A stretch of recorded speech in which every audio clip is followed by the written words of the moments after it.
What's going on? What's going on, y'all? It's your boy Skywalker the Jedi here, back at y'all with another one. Much love to all you guys out there in Seal Nation, the Cool Table family, Mikey verse forever. Y'all could be anywhere else in the world right now. Like literally, y'all could be doing anything, but you're here rocking out with me, and I appreciate you. I appreciate you wholeheartedly. I cannot wait to have this conversation. And yo, you guys are so amazing. Thank y'all for being here. We gonna get to it. We gonna get to it. We got a full house in the building already.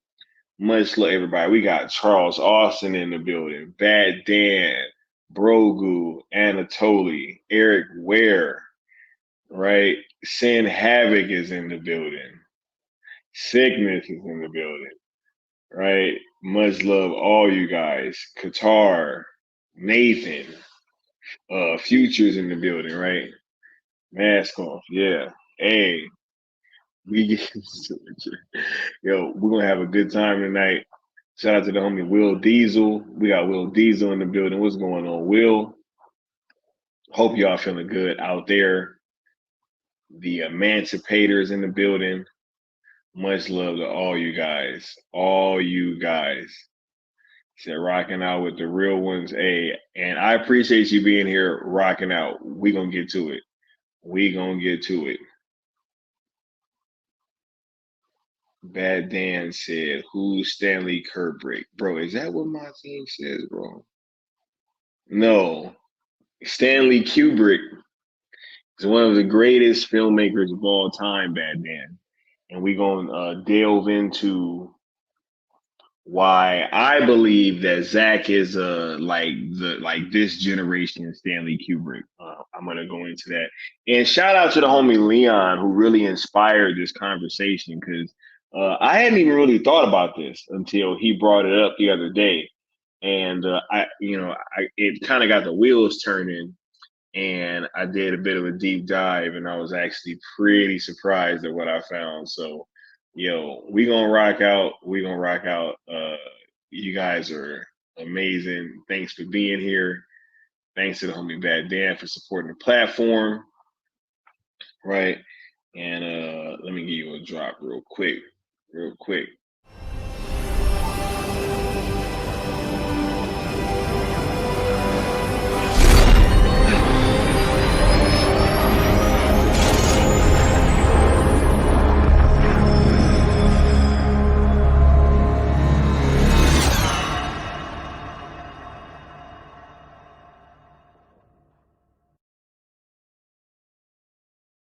Right? Yes, yes, yes. Much love to the homie Bad Dan. Right? We got the homie Sickness saying, let's do this. Yeah. The homie El Necron in the building. What's up, everyone? Hit the like button on the way in. Shouts out to El Necron. And I know you probably seen some Kubrick films, bro. So let me know if you want to come on and have this conversation with me. You know, 100%. We're gonna get to it. We got the homie Charles Austin saying, "Is it sold yet? What are they waiting on? Do I need to go down to WBD myself and slap a gun in the back of the head or what?" Nah, bro. Nah. I think you just we look. I think we can keep doing what we've been doing. Obviously, there's been a like after we had the tragic incident in Seal Nation recently, kind of occur, there was like a bit of a slowdown in the output of content, right? While people were grieving and kind of putting things together, right? And right when I was about to start ramping back up, I actually had a mix up with like some work stuff, so I got a bit busier at work. But no, trust. We gonna keep this fire burning, yo. And I think that if you read the tea leaves, there's been a lot of good things going on in the public, even if we want to skip out on all the behind the scenes information, right, that may or may not be going around. Even if you want to just go by what's publicly going on, the companies are talking. More and more of these projects keep going over to Netflix. So I just think that it'll be smart for us to continue to hold down the fort and do what we've been doing. And I think that things will be made public when the time is right. 100%. Right? Yeah, yeah. You guys are awesome.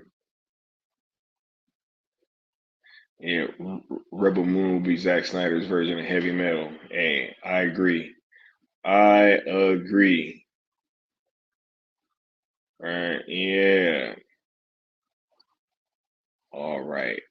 Now, Uh, let me get through this these early pleasantries, and then we're gonna get on and start hitting some of these topics, right? As y'all know, we're on the road to 1K, right? We trying to hit 1,000 subs by the end of 2023.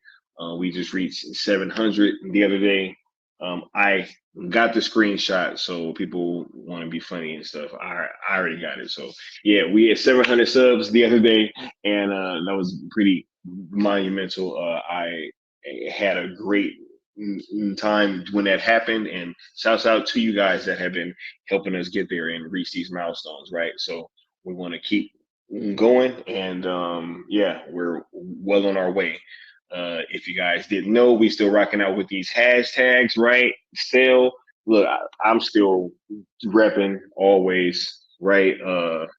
And I think that if you guys do continue to keep rocking out and just stay the course, there will be some more things happening in the future that will be pointing towards this thing coming on home. So we want to make sure we keep doing as much as we can, and things will fall where they may, right? The rules of engagement are as follows. We ask that you guys keep the tweets and the engagement positive when engaging with Netflix.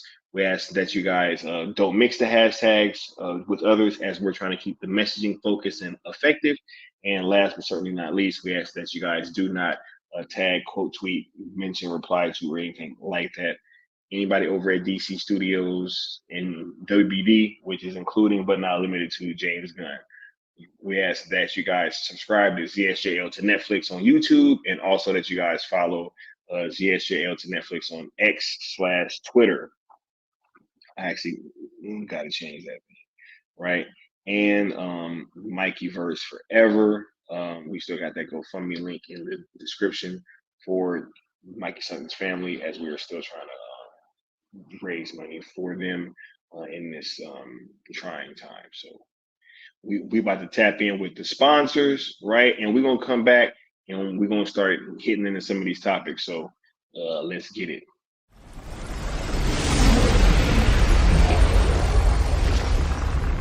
Steppenwolf, have you begun the conquest?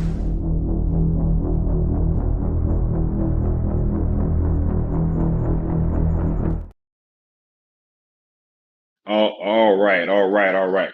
Now let's get to it, Joe. The other day when I was on the phone with Leon and we was having this conversation, and he kind of mentioned it in like a roundabout, or just kind of in like as like a throwaway line, right? He was like, "Yo, yeah, because Zack and Kubrick were like, they got treated the same." I was like, "Bro, like, what are you talking about?" Because I never really thought about that. And then he was like, "Yeah, man," and he's kind of put that bug in my ear, and I started looking into it, and I was like, "Yo, man, these two have a lot in common in terms of like their impact in uh, Hollywood and on filmmaking, and just in general. Not saying that their styles are similar, because that's not what I'm saying at all, because they both have very unique perspectives and very unique ways in which they tell their stories, right?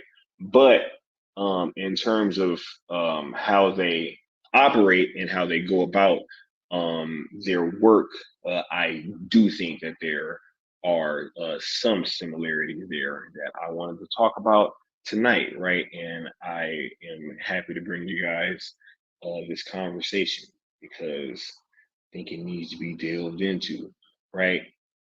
Uh, Obviously, one of the easiest ones to kind of start off with is both of these guys were like super ahead of their time, right? If you guys don't know, uh, Stanley Kubrick directed movies like 2001: A Space Odyssey, and The Shining, right, which is still one of the greatest uh, psychological thrillers of all time, right? Um, Full Metal Jacket, right? Which, one of the best Vietnam War movies of all time, right? Just this guy pretty much just revolutionized cinema in a lot of ways. So we definitely want to make sure that he gets his respect. But I want to tell the story because I was watching 2001: A Space Odyssey a couple years ago. Yeah, about 2 years ago, I would say. And it was one of the first times in like maybe ever that I watched it like all the way through, right? Because usually when I would catch that film, it would always be in like bits and pieces, right? Where I would just catch certain scenes, like the beginning with the dawn of man, or I would catch the end with the howl part or whatever, But I could never like just watch it all the way through, and I finally did that a couple years ago. And at first, I'm watching the film and I'm sitting there and I'm thinking, I'm like, yo, yeah, this film is good, right? But I'm like watching all these things that they have in the movie. And I was like, yo, it just didn't seem like it was all that revolutionary to me at one point, right? And then I thought about it. And I thought about the time in which the movie came out. And then I thought about all the things that were in that movie uh, that are commonplace like today, right? And all these things in which he just had down to a T. Uh, and it was truly like a startling revelation when I thought about that whole aspect of it. I was like, yo, because I think the movie came out, it was like 1968, right? I believe, if I'm not mistaken. And there's just all is this man like Skype, the whole like paying for video calls and pretty much like just having the amount deducted from your account, and the tablets, and just like there was all these things that were in the film that are just very commonplace today. And you know I was like, man, did this guy get a glimpse into the future somehow? But you know, he's just made all these films that have totally just stood the test of time, and a few of these films weren't even received all that well when they were released, right? Critics kind of savaged a few of these movies, right? A lot of them weren't like, big box office blockbusters that brought in a bunch of money, right? But, you know, it changed film, right? And you guys already know about Zach being ahead of his time, right? I mean, do we even have to like explain that this dude, made a Superman movie, right? And then kind of like saw the reaction to it, and then literally was like, okay, or maybe not even after the reaction to Man of Steel. Maybe he knew what the reaction was going to be. Yeah, I like to think he probably knew what the reaction was going to be to some degree, right? And literally like had the film model how this thing was going to play out in real life, and then gave it to us. And then now people are starting to look back, you know, 10 years later after Man of Steel came out, and now starting to appreciate some of that genius, right? Now people are going to start, especially if we get this Snyder punch cut, right, of Sucker Punch, right? I mean, can you imagine the possible 180s that are going to be done on that film, right? There's just been like this consistent thing where uh, What about Watchmen? That's something else. When that film came out, a lot of people didn't have nice things to say about it. But now that we've gotten some time in between that film and when it came out, um, now all of a sudden Watchmen is like a masterpiece, and it's cool to say, "Hey, Watchmen is is one of my favorite DC movies." Right? Y'all wasn't saying that when it came out. Y'all definitely wasn't saying that when that movie came out. Right? Oh my goodness, we got the homie, the good Austin in the chat. What's going on, Austin? Today is Austin's birthday. Much love to the homie Austin. Right? I texted him a little while ago. You know, said speaking of AI gone wrong, 2000. Yeah, Private Pile. Man, poor Private Pile. Yep, 100%.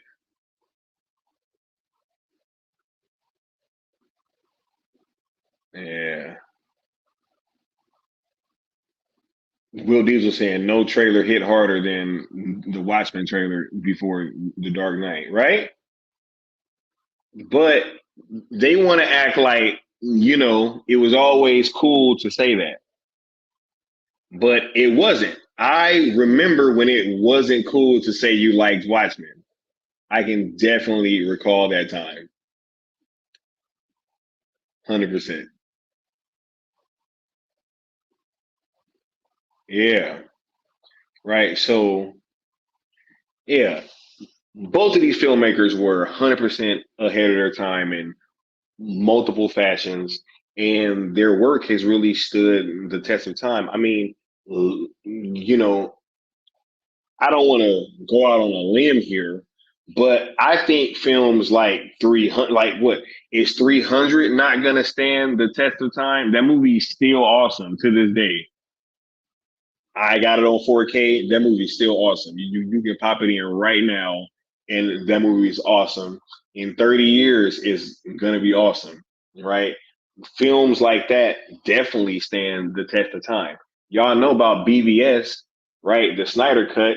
I mean, his DC works alone, right? Like, how much longer are they going to be poured over and sifted through? Especially if this thing gets sold to Netflix, right? And we actually get to finish this thing, right?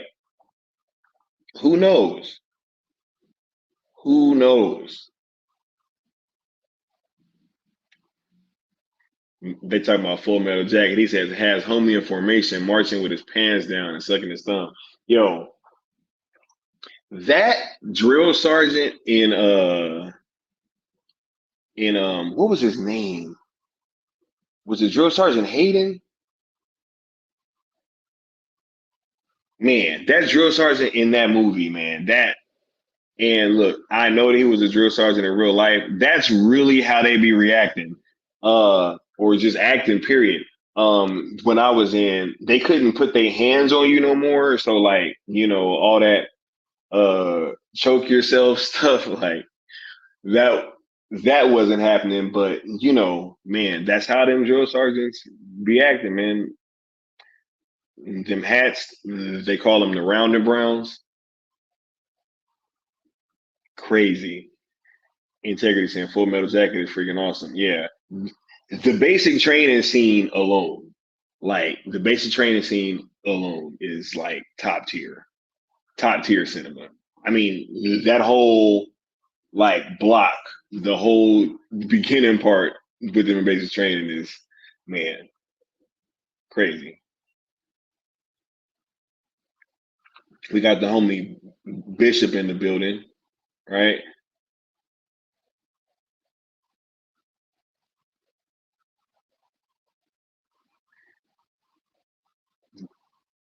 That dancer. I don't know if the sale is ZSJL2. Oh wait, no, I don't know if the ZSJL2 sale to Netflix is inevitable. Hey, ask this man, right? ZSJL2 is inevitable. It is. It is.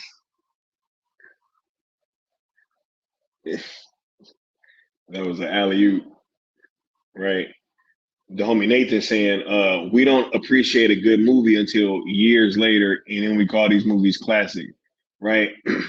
I just don't like when they turn back and want to act like they always knew, right? Like there's people that be trying to say, "Oh yeah, Watchmen's one of my favorite DC movies," because I've been hearing that a lot, and it's just like, man, people was not saying that, bro. Y'all was not saying that.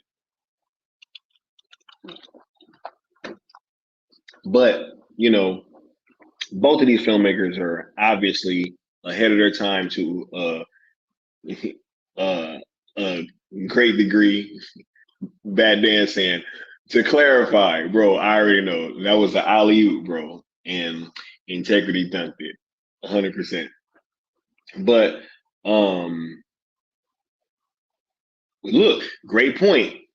Big Lebowski was a flop. It was, right? A lot of movies have been flops, to no fault of their own, right? Dread, them the Carl Urban one, right? Great movie. Marketing sucked, right? Marketing sucked for that movie. And it killed it. But that movie's amazing, right? Edge of Tomorrow slash Live, Die, Repeat. All you need is kill. Whatever you want to call that movie. That movie flopped. Excellent movie. Marketing sucked, right? Pacific Rim didn't make as much as it could have, right? Marketing sucked. The marketing looked bad for that movie. I didn't see Pacific Rim until it was out of theaters, and I was so mad that I missed it while I was in theaters. I was like, "What? Like this movie was actually super dope," you know? So, yeah, man.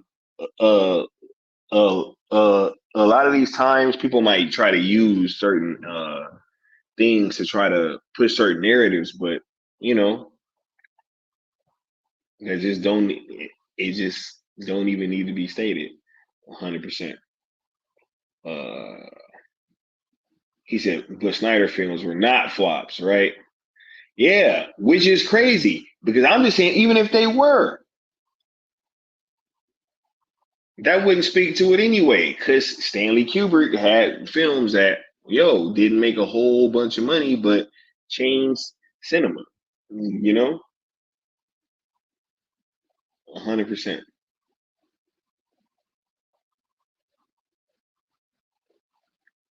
But let's get back to it. So, yeah, as I said, obviously ahead of their time, right? And you know, they have made multiple films that have stood the test of time and will continue to do so, right? Another thing that I think that these two have in common, right, is the level of attention to detail, right? And uh this was something that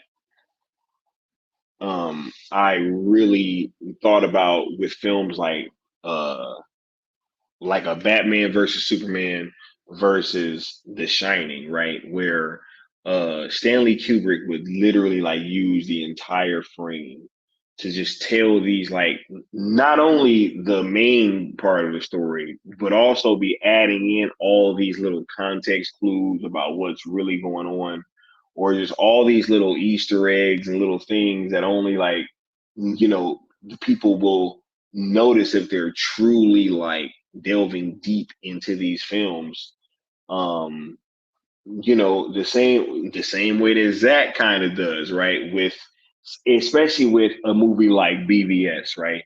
Where BVS is like a movie where I mean, and Zack Snyder's Justice League is too, but BVS, I think a little bit more so, where every frame of that movie looks like it could be like a painting that's like held up in some art gallery almost, right? Like every single frame of that movie. And the same way, right? Zach would also use a lot of uh, like on-screen clues and Easter eggs and things of that sort that would really point towards the overall narrative or what some characters may be thinking or feeling.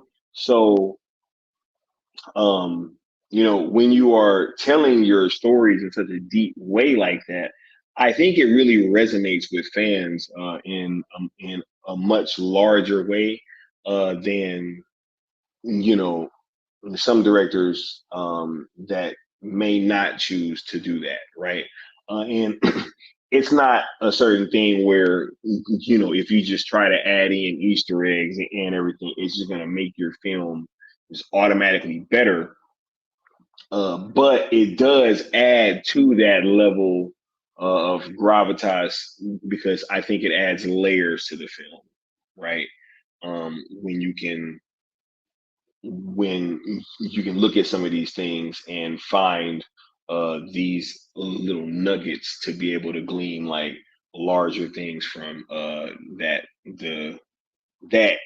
may not be verbalized throughout the story, right? If that makes sense. Bishop saying, "What up?" Hey, no, it's all good. What up to you, homie? We got Integrity saying Snyder's films are aging like fine wine. I think they are, bro. I think they are 100%. And I think that that's why his fan base is growing. And it will continue to do so when Rebel Moon comes out. Man, I got such a dope Rebel Moon conversation planned for you guys coming soon. It was gonna be tomorrow, but we had to push it back to next week because something came up. But we got a dope Rebel Moon conversation coming for you guys pretty soon. 100%. So yeah, I think that's gonna age like oh my goodness. You know, I'm feeling great about all these things, but yeah, we talking Zach and some of the because Zach is up there in that rarefied air. He absolutely is. People can try to act like he's not, or try to throw dirt on his fan base's name because they might not like how we act online, or what have you, or that we just get results. But you know, uh, Zach is up there in that rarefied air, 100%, 100%. What up, Music City Soul?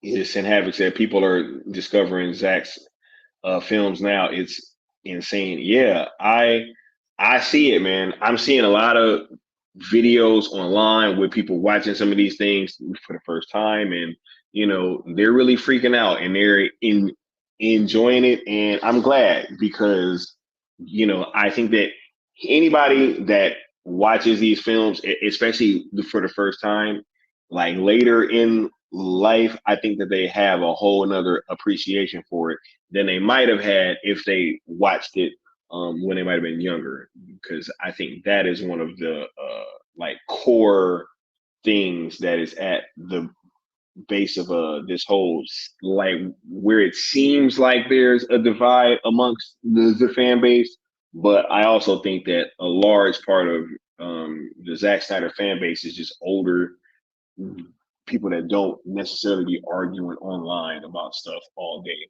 right? So, 100%. You got Mama Bear in the building. Much love, Mama Bear. Hope you're feeling good. Right. We got Mr. J in the building. What's going on, Mr. J?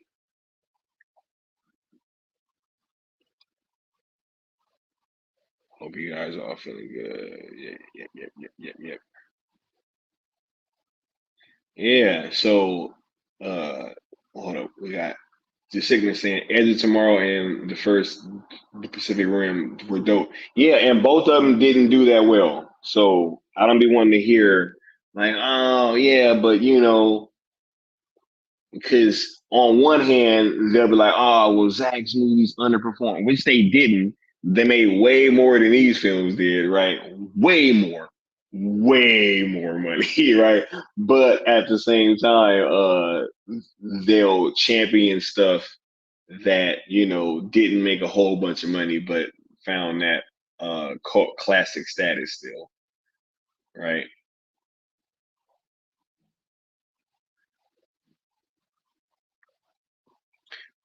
Paolo says we need to see director's cut of Sucker Punch. underrated film, and ever since it was made, it seems getting under scrutiny. Did Hollywood get irked by Zach? Paolo, I have always said that. I've always felt like you can trace back the origin of this whole acting weird about Zach thing to Sucker Punch. I think that's when everything started. I think that's when all this started. And, I think that they didn't like that film. That's probably why he's had a struggle getting the director's cut out, right? Because if you know, you know. If you watch that film and you know how Zach get down, you know he wouldn't like that. That movie is a lot deeper than what people give it credit for, right? So, you know, which is also something else that I'm gonna get into in a bit because Kubrick was kind of doing the same thing, right? I don't know. Thank you for being here, Mama Bear. Much love. Much love. Integrity said, I love to figure out why Zach is so hated by Hollywood. Look, I think that uh they get weirded out because Zach be putting little stuff in his movies, yo. And I think that they know, right? They know what Zach be talking about, and they don't like that he be talking about it. You know, right? Why would we want a film about a group of ragtag people coming together to defeat all the odds, right? Why would you want a film that shows like, hey, if the world, I mean, the people of the world come together, like in ZSJL, just just in the history scene alone, right? Like it was weird how when you look at the history scene in Justice League versus Zack Snyder's Justice League, right? How they literally like cut the blacks and Asians out of Justice League, 100%, right? When they were in the original version, giving you more of that whole, hey, this was everybody, this was the world coming together, right? So when you have those type of themes in films, I think that a lot of times some people may not want certain things to be out there and to be digested by these films because film is powerful. Film is definitely powerful. Video is a powerful medium, right? And I think that they be just not liking certain stuff and being out there, right? If you know, you know.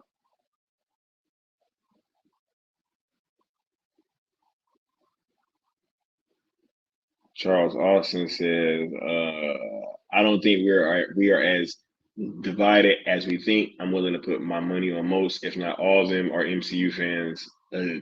A DC fan critiques a film a certain way. The haters don't. They just spew hatred. And what's funny about that is, yeah, I believe you, right? I think that a lot of this dissent has been manufactured. Uh, I believe that there is a certain section that does not want the Zack Snyder fan base to seem like they are organized or just the DC fan base in general, right? I think it does certain people very well to paint us as being fractious and to seem like we don't know what we want, right? Because then that makes it easier for them to then try to input whatever it is that they want to give us instead of listening to what the fan base is saying. So um yeah, I wholeheartedly uh, agree. I don't think that we're as divided as people try to make it seem either. Sin Havoc says Zack Snyder talks about various topics that the studio slash elites don't want the public to hear, right? which is which is why I'm about to get into this topic a little bit more. We got Man of Martin saying the media was a villain in BVS. No wonder they hate him, right? Facts,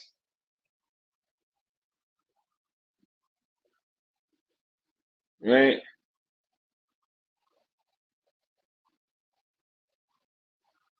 Yeah. Douglas Murphy saying they don't like things that unite people because people united are hard to control. Look, I'm just saying. I'm just saying, right? You know, I think that if you look at the outcome of what was put into, like, what was okayed in this, just look at Josh's League versus Zack Snyder's Justice League. That those two movies in and of themselves, right? You got this studio version that was okayed and put up and boxed up and right and given to us and said, hey, this is what we think is okay, right? And then you have the real version that we got, or the realer version, because there's even a version of Zack Snyder's Justice League that we haven't got yet, that we're trying to get. And hopefully we can get it over on Netflix, right? That Emerald Cut, baby. Speaking of the Emerald Cut, I almost forgot.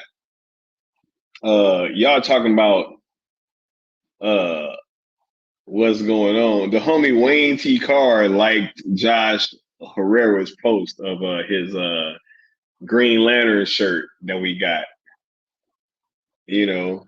So yeah, y'all go ahead and check that out. Homie Wayne T. Carr locking in with the sale movement again, right? Shouts out to Josh Herrera for shooting me that. Shouts out to Wayne T. Carr, man. So dope. Zack Snyder's own Green Lantern, right? But let's get back to it. The homie Lawlessness, she says, I never understood what the Zach hate is all about. Weed and gun don't get as much hate, and both have said and done nasty stuff. Yeah, that's what I was talking about, right? Where it goes to show, like what is okay and acceptable versus like they will sit there and bash the hell out of Zack Snyder while also, praising these other guys, and it's like I don't get it. I don't get it, but I do get it. Right? Sin Havoc said the Book of Enoch is Sumerian tablets. The elites don't like that. Right? Yeah, y'all know what it is. Right? Yes. Mama Bear cooking. They need us to be fractious because that makes us the bad guys, and they can believe they've done nothing wrong. They don't even want to believe that they've done nothing wrong. They just want you to believe that they ain't done nothing wrong. Like they know what's going on. They know what's going on. Yes. Yes, man, I got so many dope topics coming for you guys. It's kind of hard to not touch on some of them, right? Because we got Rebel Moon stuff coming on. I mean, coming up. I actually have a DC Studios topic that I'm gonna touch on pretty soon. Man, it's about to be litty. Y'all about to be mad at me, boy. Boy, no way.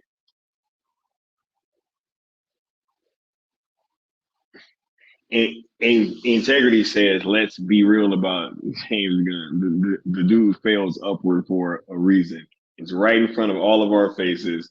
I don't know. I'm not to bury my head in the sand type. Oh yeah, 100%. I ain't either. That's why we here having this conversation, bro. But let's get back to it, man. Because yeah, like the same way that BVS is being poured over, right? Like, and with a film like Batman versus Superman in particular, y'all know that one, I had watched that movie so many times, even before I did OG talk. right? But then with even with a film like that I had seen 100 times, and I thought I had everything figured out, right? When I would interview people that was like really big in the release the Snyder Cut movement, each and every interview, I would always find out something new about Batman versus Superman, right? And I was like, yo, how does this movie still have stuff to give even after all this time, right? And it's the same way with a lot of Kubrick films, right? Where The Shining, you can go back and I guarantee you could watch it 100 times, and on your 101st, you're gonna catch something else. You know, you can catch something else. You can catch something else on your 103rd time, your 104th watch, right? So, um, the level of attention to detail from both of these filmmakers, especially using like these like little visual cues and Easter eggs and stuff like that, and just things to call back to earlier scenes or to foreshadow future scenes, right? It's just it's really special, and I think that uh, Zach is up there in that rarefied air, man. He really is. Like this, like I have some of the most utmost respect for Stanley Kubrick and what he was able to bring to cinema, and that's why I'm having this conversation, because I also feel like Zach is getting up there. Zach is getting up there in that rarefied air, and I think that it's time to start acknowledging this stuff, especially before Rebel Moon drops, because that's going to be another game changer.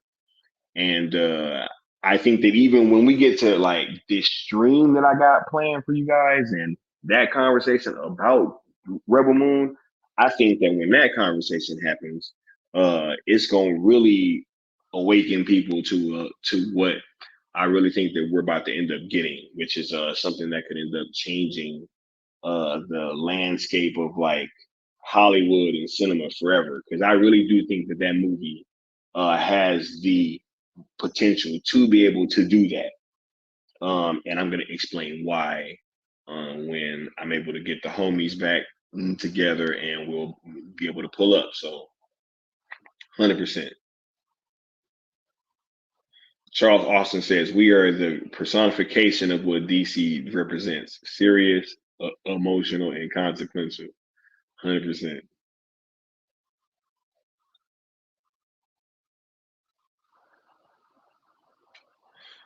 She said, I could be mad at you, have a feeling you'll level up. Whack troll, though. 100%. Yeah. Lawlessness said, art of failing upwards is Pinocchio's superpower. Once legacy tanks, the man is going to be emperor of the universe. Come on, y'all. Come on, y'all.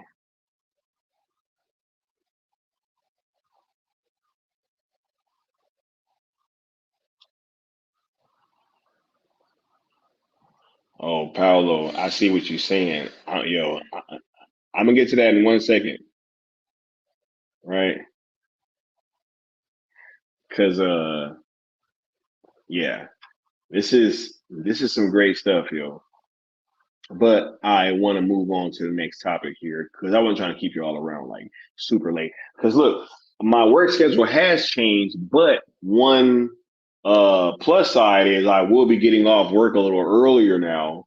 So hopefully I can start bringing you guys these streams at a little bit of an earlier time, because I know that I was killing some of y'all East Coast people, right? Because y'all want to be part of the live show, but I was starting so late. So hopefully, I will be able to continue bringing these streams to you guys at earlier times and not as late as I was before, right? But um, another, because we got two more topics, right? And the penultimate topic is film legends, right? And what I mean by this is just um some of these shoots like being legendary and being talked about, right? Like in the annals of like Hollywood history, pretty much, right? Like how how crazy the shoot for The Shining was, right, and everything that happened between him and Shelley Duvall, right, and all that kind of stuff, right, and how that whole thing played out. You have Zach with just the Justice League shoot in and of itself, right? You have Stanley, who has been known for kind of having his actors sometimes do takes like over and over and over again and shoot like you know like an almost ungodly amount of takes if they couldn't get a certain scene right, right?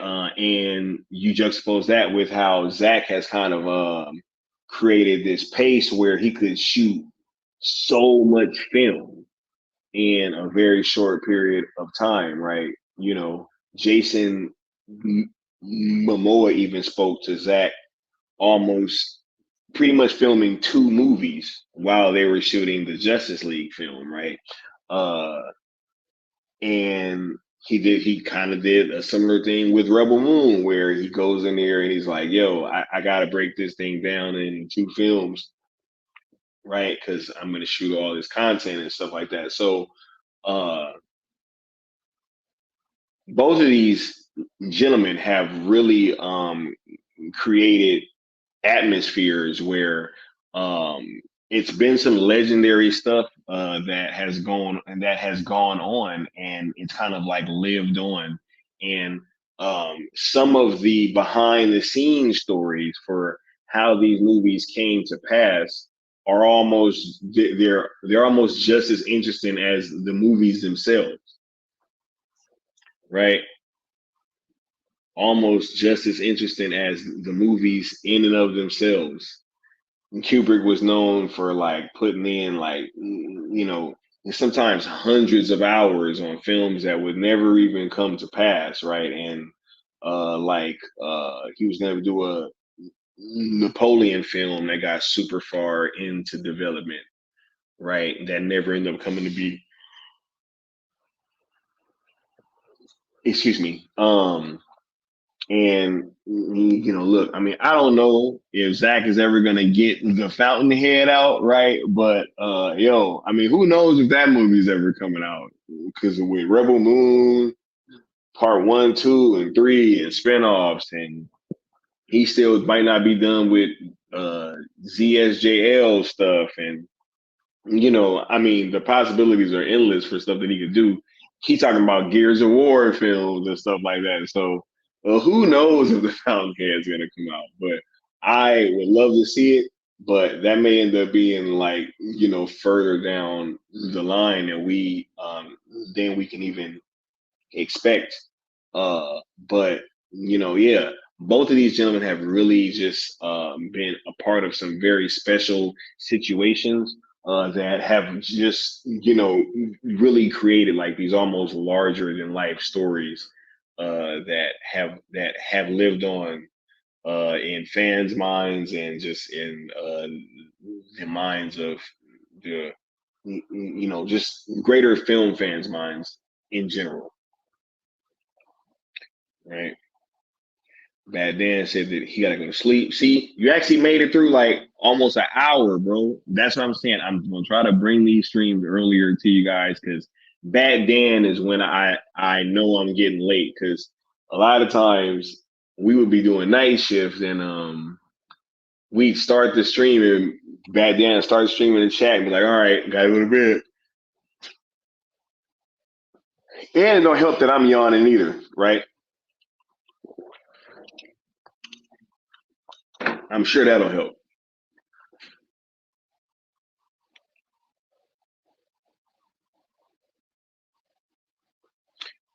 Man, Martin says James Gunn is the same mistake DC made with Justice League, getting Marvel directors to do what they want, gonna blow up in their faces.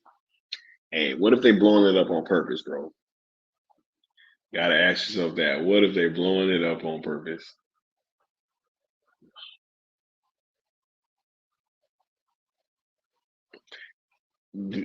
Bishop says it's also like Prince and Michael Jackson constantly being in the studio and having countless works of art that never see the light of day, right?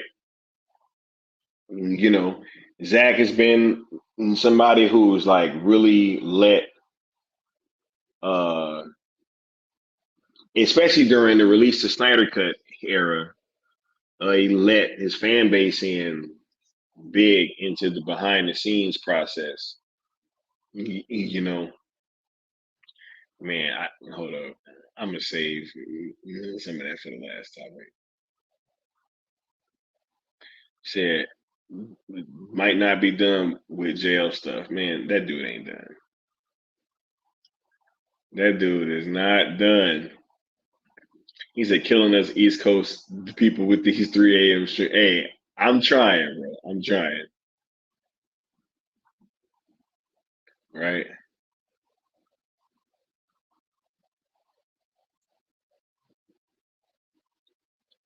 Zach is making a PG-13 and an R-rated version. The man can't stop making director's cuts. Look, and let's get into that too, because the whole director's cut thing, man.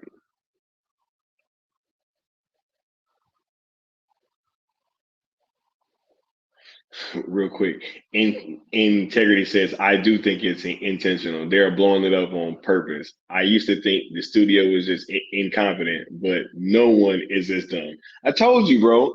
I was like, yo, man, ain't no way, boy, because it don't make sense.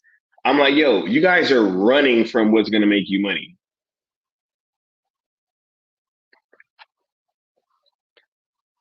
Mama Bear says, I appreciate the earlier time, but I'm okay if you keep me. Oh my goodness, Mama Bear. Nah. I can't be keeping y'all up all night. 100%. Cannot be doing that. Right. But let's get to this last topic, right? Because these studio battles, yo.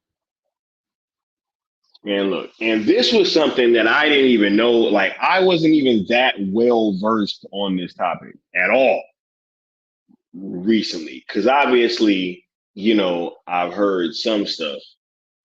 But man, when I delved into this topic, I had no idea that it was this bad, right? I had no idea that Stanley felt this passionately about some of these topics, like deleted scenes, right? And this man was furious about getting his vision out there, getting his vision realized for some of these films, for pretty much all of his films after Spartacus, from what I understand, right? Like that was the last time he worked on a movie that he didn't write, if I'm not mistaken, right? So, and then like he would famously like burn all the unused footage so that they couldn't try to like make these secret edits and stuff. So just think, if he was doing that back then, that it was all that has already had to be common practice.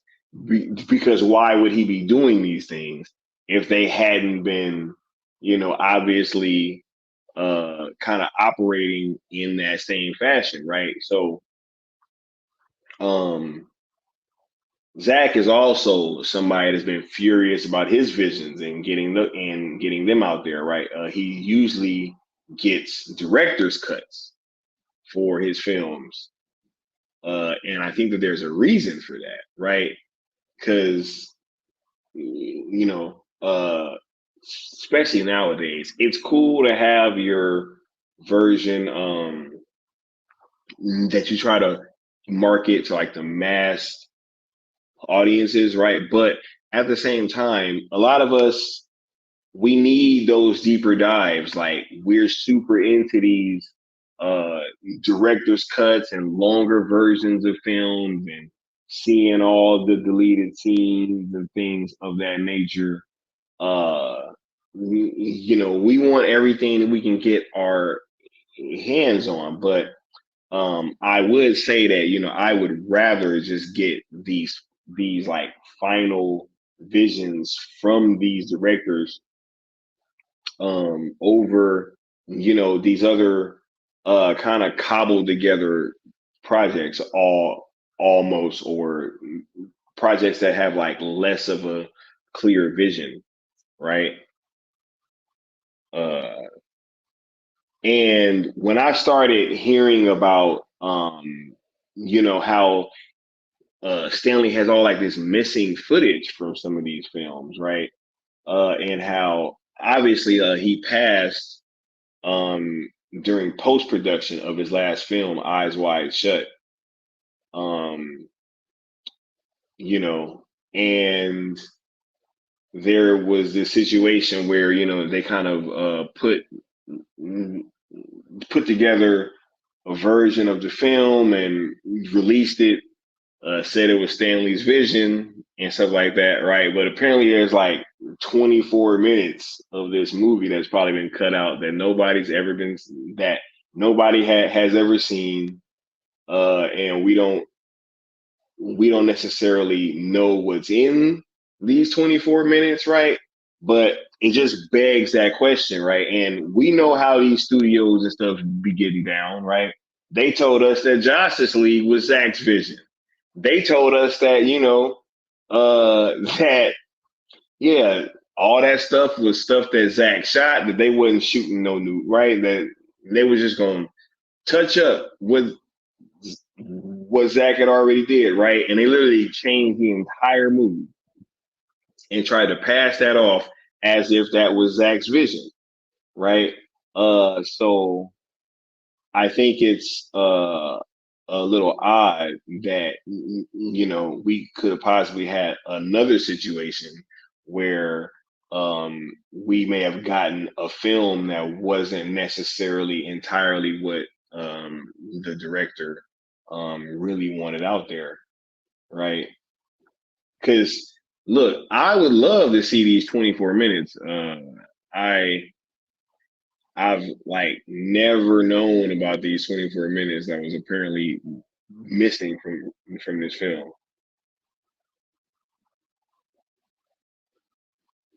Right?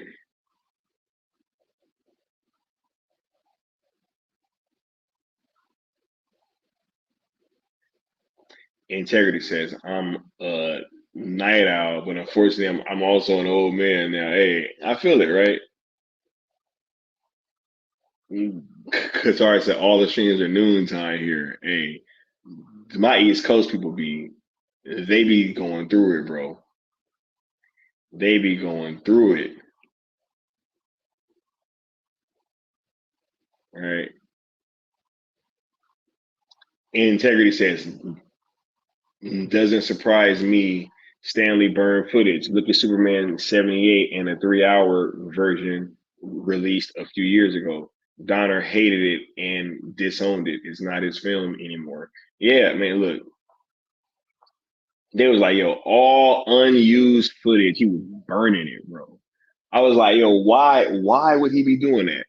And what was really crazy when I was looking into some of these studio battles is guess who Kubrick was like going to war with? Guess what studio, guys? Yo, I'll give y'all a freebie, right? Guess what studio, right? Stanley Kubrick was having problems with. And who put together his last film and said that, hey, this is what he wanted out, even though it's 24 minutes missing, that nobody seems to know where it is or what's on it.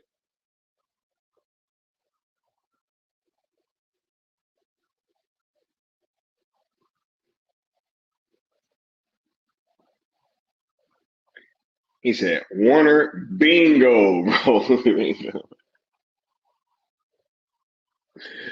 Bingo, right? Bingo. Yeah, y'all know.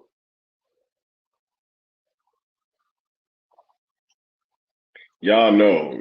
Y'all already know. Right? Apparently, right before he passed, he like screened his last movie to some Warner's execs.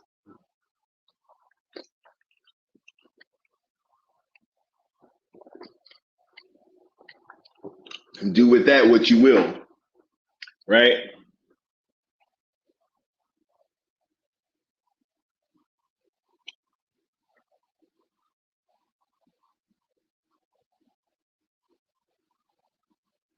Integrity says, back in the day, studios put extra footage in movies to pad out the runtime for television. They get more money, right? 100%. Amanda Martin said that scene in Rebel Moon where she plants that flag. This will be Zach's true magnum opus. That man, that movie had that trailer alone had so many parts where I was just like, oh my god, that looks so gorgeous. That was one of them too. When she plants that flag, uh, there's so many. When Atticus Noble like is walking, there's all those fireworks or explosions in the back, and he's like got some rod, and he's just like, oh my, like it's like yo, it's that movie's gonna be crazy, yo, crazy. Lawlessness says WB always been shady. I don't know. I'm starting to think so. Cause like that was wild. I was like, man, let me look at what studio it was. It was like, oh my god, it was Warner Brothers, right? But yeah, people like it's crazy how you can look throughout time and see people like that when they come through and they're really thinking outside of the box, right? And they're really trying to come through and change the game and bring something new and fresh. Uh, they tend to go through the same types of things, right? They tend to go through the same types of trials and tribulations and struggles within this industry, right? That just seems to want to pull them and try to force them into a certain thing or try to uh, muffle what their voice is trying to speak, right?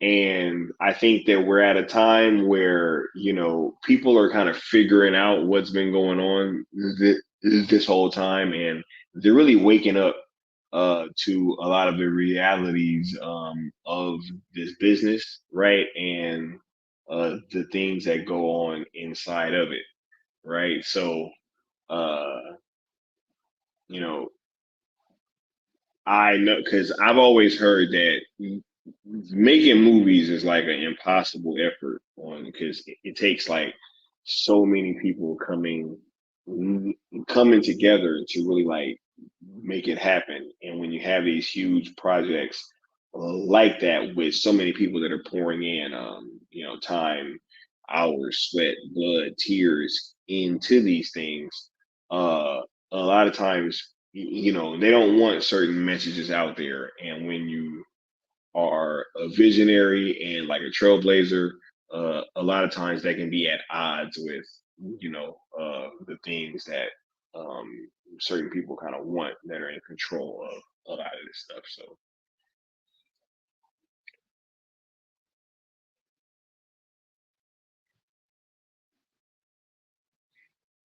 right. Lawlessness says nobody can deny Zach's visuals are fire. Man, they know, and a lot of times there's like a tinge of jealousy there too, because one Zach's fan base is huge, and we ride for him. So obviously, people are like, oh, well, my fans don't do that.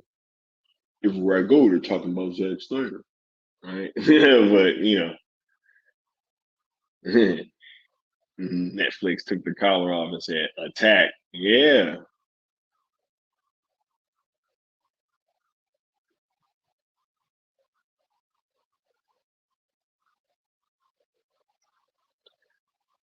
uh, the Broderick says, so what's the problem there? It appears as if throughout history, the same type of person heads the studio. It must be the mindset of the company. Yeah, I think it's that they just don't want certain conversations going on. And if you come through there and you're going to be talking about certain stuff, right? And the Zack angle was so unique because Zack was brought in by Christopher Nolan. So that also kind of upset a lot of people that maybe thought that they were in line to get the DC stuff going on, when you have Nolan kind of bringing in this outsider. But in terms of like what was going on with Kubrick, I think it was also a case where, there was just certain things that he wasn't supposed to be talking about, it wasn't supposed to be putting in his movies. And when he was doing it, it's like, you know, I don't know if we like that, right? I don't know if we like what you're doing.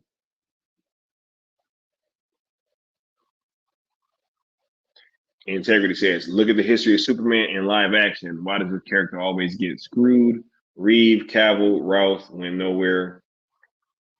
Even on TV with Lois and Clark, 1993, canceled on a cliffhanger.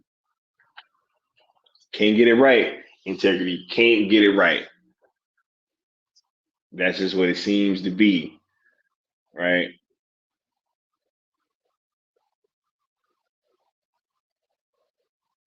Charles Austin says, but guess what? That mindset these studio heads have at WB as of late, that was never the Warner Brothers vision for their company.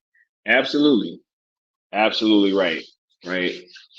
But I do want you guys to put your last questions and comments down at the bottom. We're gonna close now in about 15, 20 minutes. Right. And we're gonna be getting to it. Mama Bear said that's because Superman is the representative of hope and the best of humanity.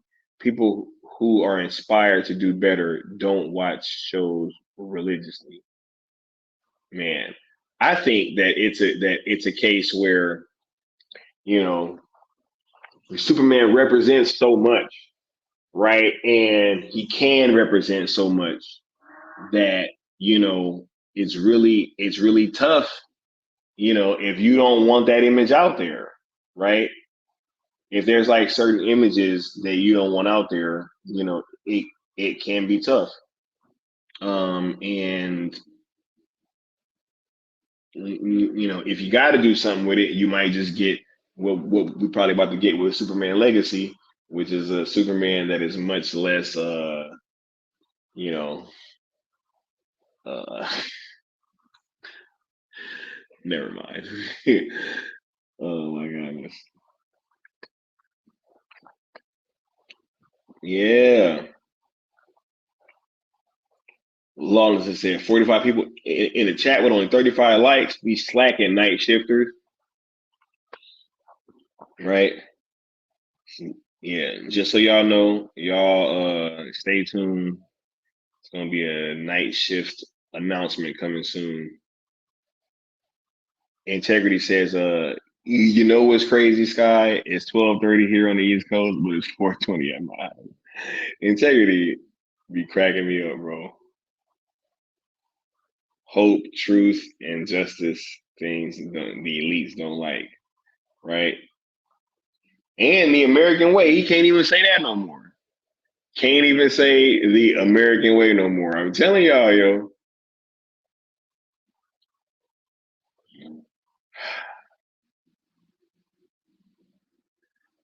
Mama Bear said, I appreciate the image of a handsome man in a super suit. Oh my goodness. Look, you guys are amazing. Christmas is coming and it's bringing Rebel Moon with it. Man, the conversation that we about to be having about Rebel Moon is about to be off the chain, right? But I have another stream coming up pretty soon. I'm gonna be probably doing that like sometime this weekend or within the next few days. But Rebel Moon talk really prompted another thought in my head because I've been seeing people like, yo, talk about Rebel Moon, talk about Rebel Moon. It's like, bro, when the trailer came out, we talked about it, we've been talking about it, we're gonna continue to talk about it. But Zack Snyder's fans can do more than one thing at a time, yo. We can talk about Rebel Moon while also talking about him doing DC. And we're gonna do it. And for all y'all that have been trying to get us to stop talking about Zack Snyder doing DC, I'm about to let everybody know why y'all want us to stop talking about Zach doing DC. So y'all just stay strapped in and be ready for that conversation because that one's coming soon, coming very soon. But yes, Christmas is coming and it's bringing Rebel Moon with it. We gonna be talking Rebel Moon pretty soon. We got watch alongs planned for before Rebel Moon comes out and the lead up to it. Man, it's about to be off the chain. So, man, it's time. It, it's time to show out. Right. Charles Austin says Aquaman 2 comes out December 22nd when Rebel Moon comes out. Oh, buddy. Eclipse is not even the right word. Man, look, I know where I'm going to be. I know where I'm going to be. I'm going to be on Netflix, bro. You know what I'm saying? I'm going to be on Netflix.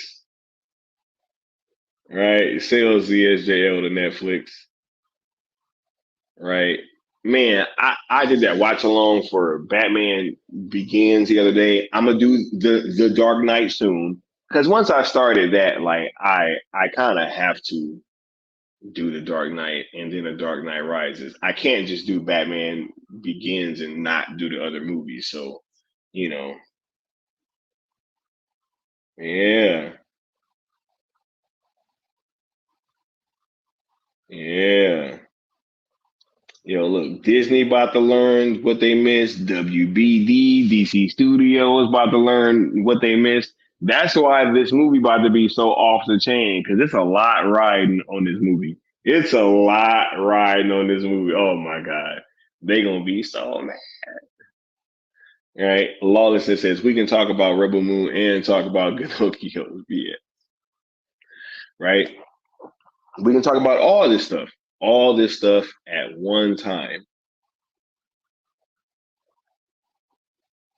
All right.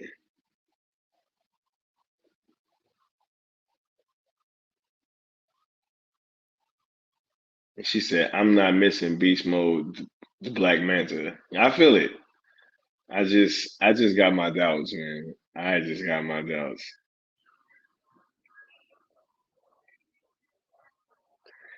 St. Heaven says, our history has been completely distorted. And these supposed people in power, I mean, pets and custodians with their controllers are holding on to their little bit of power they have left. Look, I'm going to tell you something. Rebel Moon, what's those characters called? The scribes, where they powers is they like can distort people's memories and like that's how they pass along the history or whatever. It's something like that. I was like, yo, what is Zach gonna be doing with this movie, yo?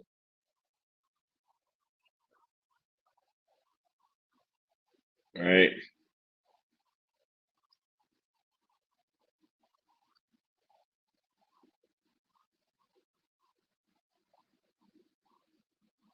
This is great. Man, but look, I already told you I put y'all last questions and comments down in here. I'm about to have to get on out of here because yeah, I gotta tap out.